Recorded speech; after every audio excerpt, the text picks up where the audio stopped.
So let's say you just closed on a piece of land in Texas. It's a beautiful property, great price. You're really excited.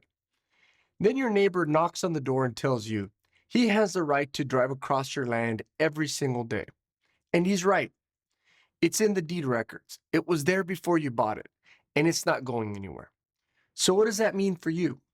Today, we break down the two sides of every easement, the dominant estate and the servient estate, and exactly what it means to be each one. Another day, another solution. Let's talk dirt. Before we get into this, if you haven't watched our earlier videos in this series, now is a good time. Those videos cover what an easement is, they break down appurtenant versus engrossed, and they give you the broad overview of Texas easement law. Today, we're going to go one level deeper because knowing that an easement exists is only half the story. The other half is understanding which side of it you're standing on. Are you the one with the right to use or the one whose land is being used? That distinction changes everything. So let's start with the dominant estate. The dominant estate is the property that benefits from the easement. Here's a real world example. Say you own a tract of land out in the Texas Hill Country. Your property sits behind your neighbor's land. The only way to reach the highway is to cross over their property. If there's an easement granting you that access, your property, it would be called the dominant estate. That means you hold the right, you receive the benefit. And here's what makes it powerful. That right travels with your land. If you sell your property tomorrow, the new owner gets that exact same easement right. It's attached to the land, not to you personally. Now let's move to the servient estate. The servient estate is the neighbor whose land is being crossed. That's the property that carries the burden. And here's what that means practically. The neighbor still owns the land. They still control it. They still pay taxes on it. However, they cannot use their land in a way that unreasonably blocks the easement holder's right.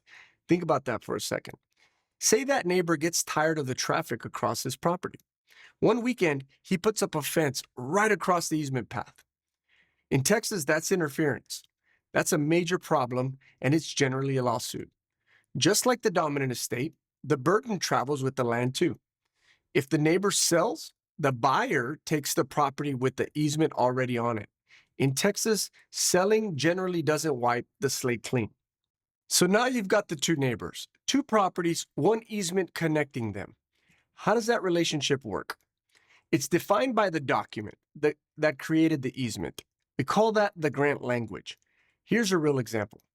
The document says access easement 15 feet wide for ingress and egress only. Simple enough, right? Until the dominant estate owner decides to run a water line through it, or park equipment on it, or invite contractors to use it during a major renovation.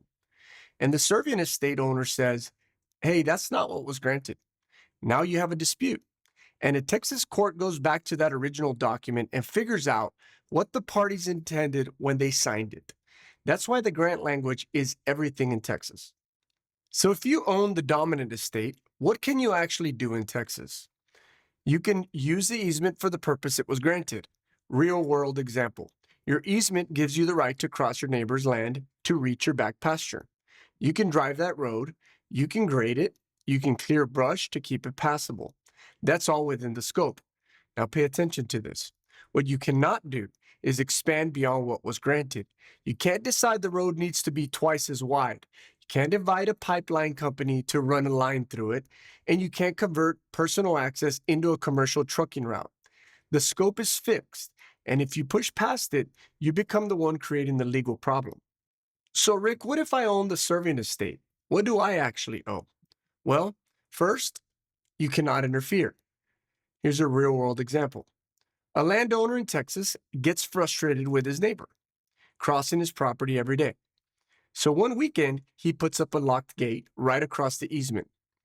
Texas courts have seen this more times than you'd think.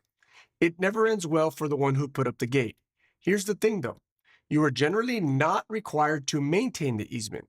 In Texas, the default rule is that the dominant estate maintains the easement. They benefit, they maintain. So if the road floods or the gravel washes out, that's generally not your problem as the servient estate owner, unless the easement document says otherwise. Always, always go back to the document and read the language. Let me give you two more real world scenarios that show how this plays out. Scenario one. A buyer purchases a lot in a rural Texas subdivision. The seller never mentioned that a utility easement runs across the back of the lot. The buyer closes, breaks ground on a new garage right on top of the easement. The utility company shows up and says, tear it down. That is a real situation. It happens every year in Texas, and it is an expensive lesson. Scenario two. Two neighboring ranches share a decades-old access easement. One ranch sells to a real estate developer. The developer starts running heavy construction equipment down the easement road every single day. The Servient estate owner says, hey, that road was never meant for construction equipment. And here's where it gets interesting. They may be right. Texas courts look at the original grant language, the intent of the parties, the historical use of the road. If it was written for personal ranch access, heavy commercial use may well exceed the scope. These cases are fact-heavy. They are expensive, and they are entirely avoidable with the clearly written easement from the start. So here's your takeaway for today. Every easement has two sides. The dominant estate holds the right, receives the benefit, and is generally responsible for maintenance. The servient estate carries the burden, still owns the land, but cannot interfere with the easement right. They both generally travel with the land. They both bind future owners, and they both are governed by the grant language or the language within the easement. So before you buy property in Texas, ask the question, is this property a dominant estate, a servient estate, or both? Because the answer affects your rights from the day you close. Next up, we'll cover easements versus licenses versus profits. These are three concepts that sound similar but carry very different legal weight. If you've ever wondered whether what you have is actually an easement, that's the video for you.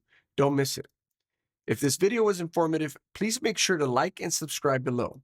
I always like to remind viewers that these videos are not meant as legal advice. If you need help with a matter, you can contact us in the link below. As always, thank you for watching.